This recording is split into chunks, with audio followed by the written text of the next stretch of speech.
Captains of Industry, brought to you by Airtel. Welcome back. Now, David Powels is a tax accountant who rose through the ranks, eventually to lead VW SA.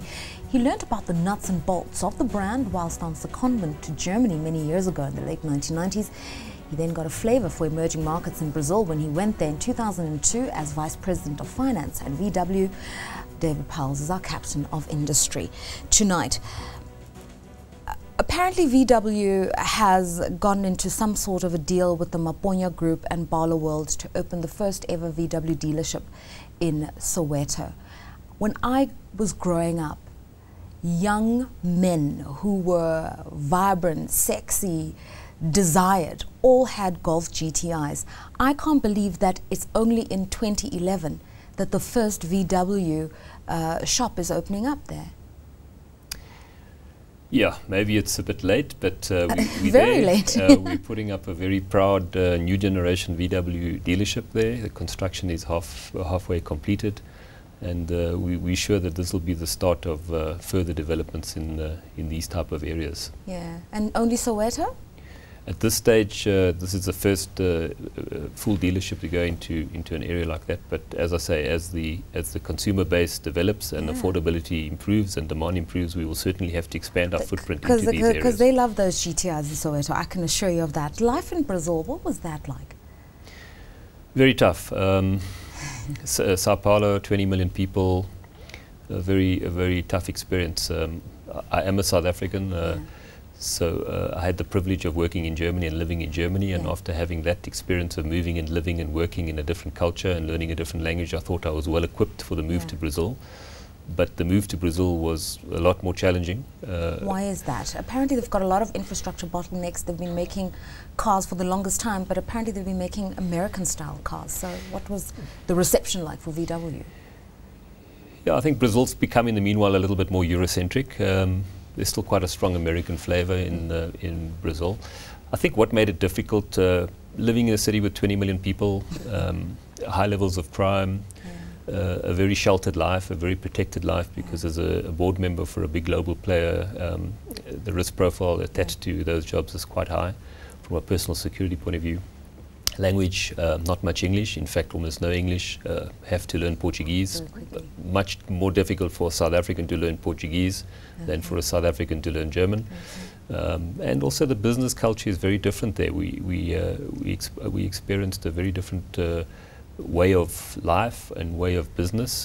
The operation also a lot bigger. We have 5 factories in Brazil. When I worked there, 30,000 people. So a very complicated so is Brazil what people say it is, this mega emerging market that's definitely going to drive growth in South America, that's right up there with India and China? Is it really that? Oh, Brazil is not really a country, it's more like a continent. If you look at it geographically, you have a tremendous country with tremendous resources. You have a country with in excess of 180 million people. And you have a country with life and vibrancy and people with positive attitudes and always believing tomorrow will be better. So you have a lot of ingredients for success, but like all emerging countries, they have ups and downs. I unfortunately lived in Brazil 2002 to 2007. I went there as the economy was collapsing. Made it very difficult the first 2-3 years. Since then it's picked up and grown substantially and is well on track now. But yeah, very vibrant country with potentials and growth rates which are quite extraordinary. So what kind of a dinner guest are you now? Because you're speaking Portuguese, you're speaking German, you're South African. What has that meant for your personal development? I think I've really become, at heart I'm still a South African, but I think I've become a global citizen in a sense. You can't live for half of your professional career in different countries and be the same people.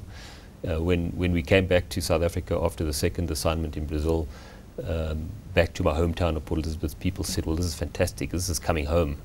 It wasn't quite so easy because home had changed in the long period that we'd been away, and I had also changed as a person. Your perspectives have changed, your attitudes have changed. You become a different person when you live and you eat, sleep different cultures. And for me, interesting was being afforded the opportunity to not only live in another developing country, but also to live in Germany, a first world country, and within Germany to work also for 2 brands. I worked for Volkswagen headquarters, and I also worked for Audi at their headquarters. So yeah, these things change you. You remain at heart a South African. Right.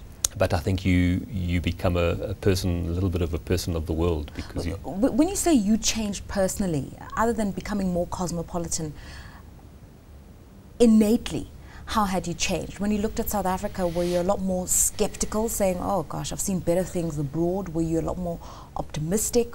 Were you thankful? Some people are so thankful when they come back to Africa. I came back by choice. I had other opportunities. I came back by choice. So I think that says something. I wanted to come back because I see opportunity here.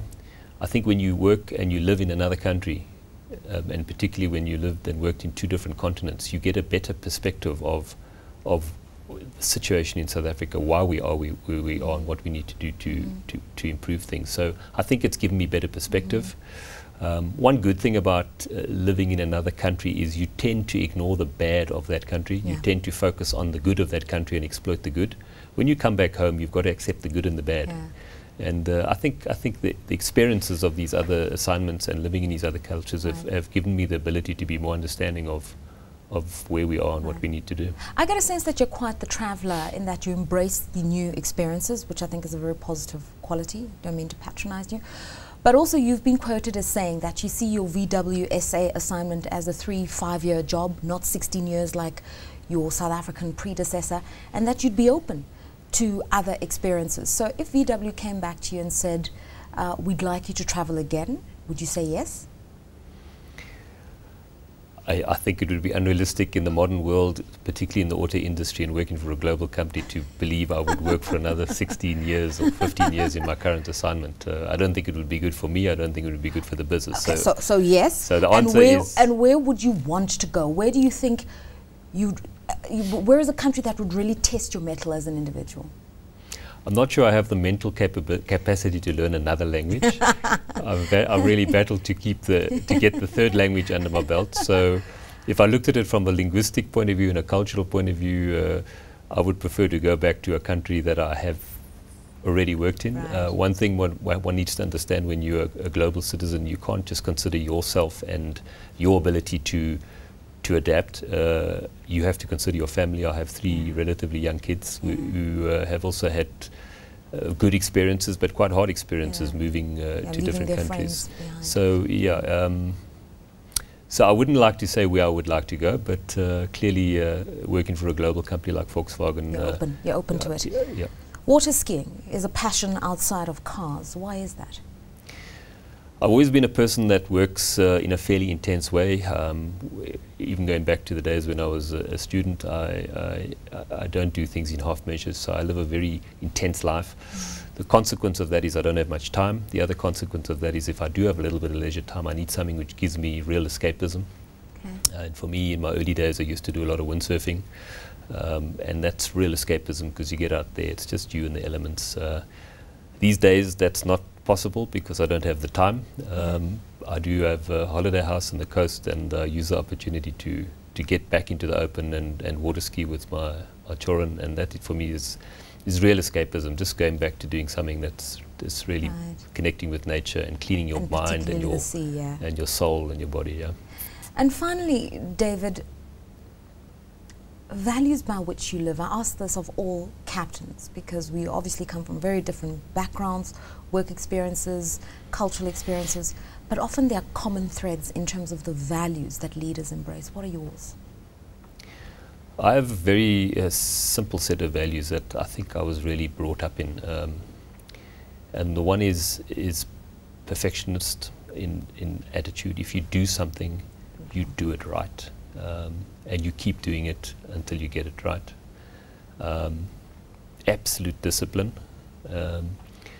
and honesty, and above all, hard work. I think those are the things which drive me. Unfortunately, those characteristics and those values tend to drive people that work for you crazy, because I tend to expect the same high level of input and discipline and energy from everybody.